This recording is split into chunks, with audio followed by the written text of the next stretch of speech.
नमस्कार, बातमीपत्रात आपल्या सर्वांचं स्वागत। पाहूया बातमीपत्र विस्ताराने। पाटोदा ग्रामपंचायतमध्ये प्राथमिक सुविधांचा अभाव, जनतेला वेगवेगळ्या समस्यांना द्यावे लागते तोंड।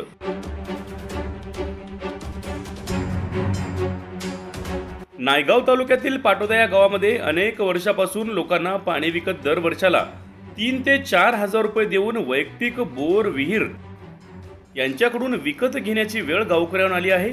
ही पाईपलाईन गावातून नाल्यामधून टाकली आहे। लोकांचे आरोग्य धोक्यात असून ग्रामपंचायतकडून मागील 10 ते 15 वर्षापासून पाणी मिळत नाही। लोकांच्या आरोग्याचेही घेणं देणं नाही। जलजीवन मिशन अंतर्गत गावामध्ये कोटीच्या वर निधी येऊन मात्र काम अर्धवटच राहिले आहे। आतापर्यंत विहीर कुठे करणार आणि पाण्याची टाकी कुठे तयार करणार हे सुद्धा ठिकाण निश्चित झाले नसून नळाचे कलेक्शन अपूर्ण आहेत। जे नळ लावले आहेत ते मोडल्या गेले आहेत। बाकी पाणी कधी मिळेल याचा प्रश्न गावकऱ्यांनी विचारला आहे। गावातील प्रमुख व सरळ रस्त्यांच्या नाल्या भरून गेल्या। नालीत घाण झाल्यामुळे नालीचे पाणी रस्त्यावर वाहत आहे। भर उन्हाळ्यामध्ये सुद्धा रस्त्यावरून जात असताना लोकांना कसरत करावी लागते।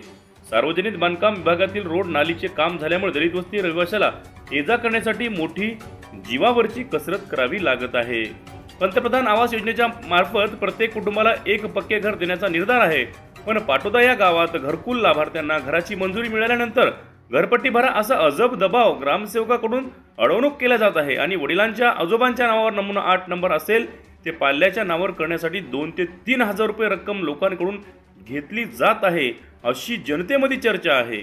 गावातील ग्रामपंचायतला येणारा वित्त आयोग निधी, वेगवेगळ्या फंडातील निधी व जमा होत असलेली घरांची कर वसुली कुठे खर्च होतो हाही जनतेसमोर पडलेला मोठा प्रश्न आहे। हे सर्व प्रश्न मांडण्यासाठी ग्रामपंचायतला ग्रामसभा घेणे आवश्यक असते।